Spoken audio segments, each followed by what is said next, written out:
Comment implanter une construction? Explication en images 3 dimensions. Je prendrai pour exemple un terrain nu avec une surface plane.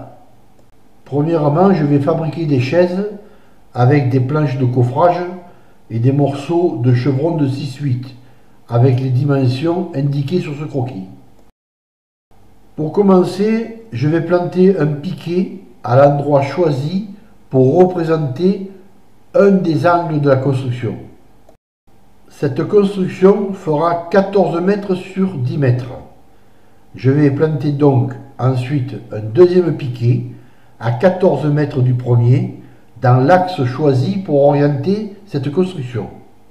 Je plante ensuite et je scelle une première chaise dans la continuation de cet axe à environ 2 mètres derrière le piquet.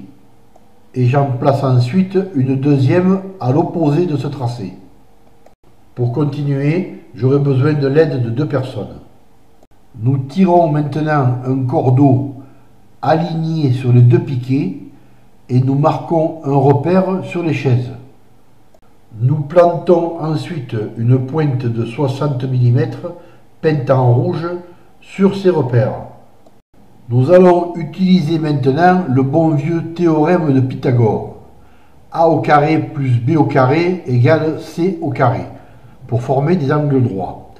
En principe, ce sont les mesures 3, 4, 5 qui sont le plus souvent utilisées, mais il est préférable d'adapter ces mesures au prorata de la grandeur de la construction. Pour ma part, je ne me perds pas dans des calculs qui me traduiraient des chiffres à décimales, je multiplie simplement ces données à ma convenance. 3, 4, 5, ou 6, 8, 10, ou 12, 16, 20, etc.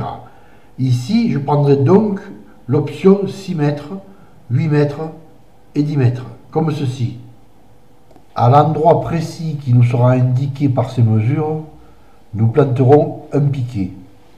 Puis, nous continuerons dans l'axe de ce tracé jusqu'à 10 mètres et nous planterons le piquet qui figurera le deuxième mur. Nous recommençons la même opération de l'autre côté à l'opposé pour obtenir le tracé du troisième mur. Il nous suffira ensuite de relier les 2 derniers piquets pour avoir le tracé de l'emprise au sol de la maison.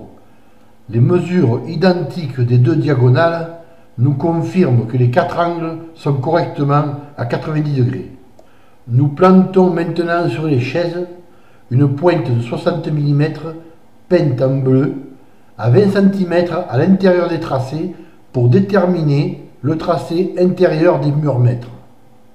Cette construction comportera un mur de refend en son centre. Nous installons donc 2 chaises et délimitons ainsi le tracé de ce mur intérieur en le matérialisant par 2 pointes peintes en bleu de chaque côté. Nous plantons pour terminer 2 pointes peintes en vert à 20 cm de chaque côté des murs. Elles nous indiqueront le tracé précis des fondations, 60 cm de largeur. Pour plus de détails, rendez-vous sur les blogs bâtir-sa-maison.net ou bien bâtir-sa-maison overblog.com.